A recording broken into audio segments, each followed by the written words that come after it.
now is going to help those people on the call who have staff and employees as to how to navigate the next period of time. Thanks, Julia. So good afternoon, everybody. So I've got actually 4 points, but one of them is not my point.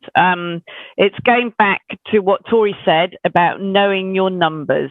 You absolutely have to know your numbers. You should be able to access that information on a daily basis so that you know where you stand, so that with the moment, with furlough payments, with thinking about redundancies, you know exactly what buffer you've got and how soon you need to make that decision, really.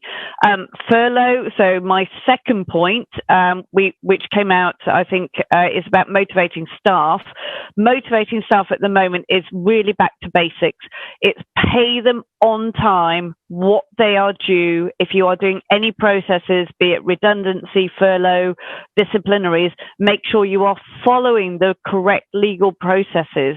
Staff are reassured by seeing you doing the right thing. If you start trying to make it up, that is what is going to worry them and demotivate them. Okay, so make sure you're doing the right thing and getting the right HR advice for this. Okay, use furlough. You absolutely can use furlough. Even if you're going to do redundancies, you can use furlough, put people on furlough for the consultation period.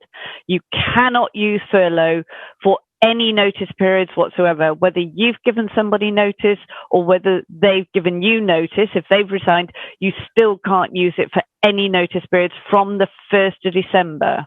If it's in November, you can still claim. Any period after the 1st of December, even if it started in November, cannot be claimed for.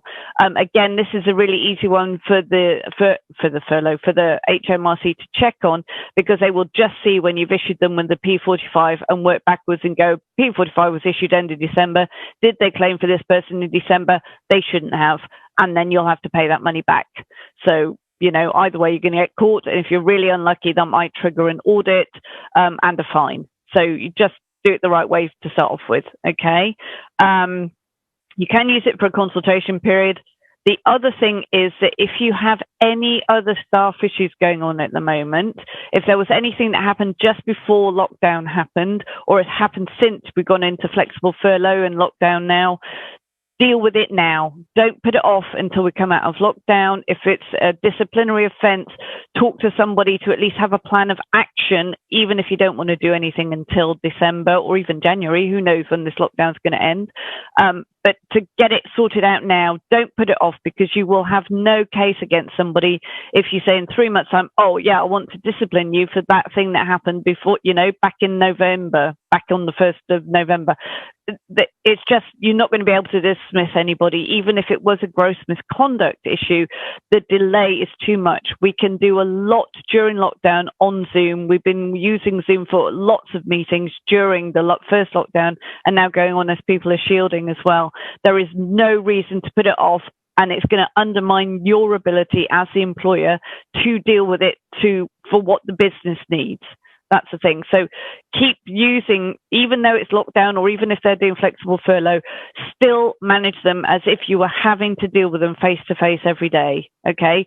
Deal with the issues before they escalate, get it sorted out, and make sure you're talking to a proper HR advisor, not your mate or your dad or whoever it is, your brother's mother's girlfriend, boyfriend, sister.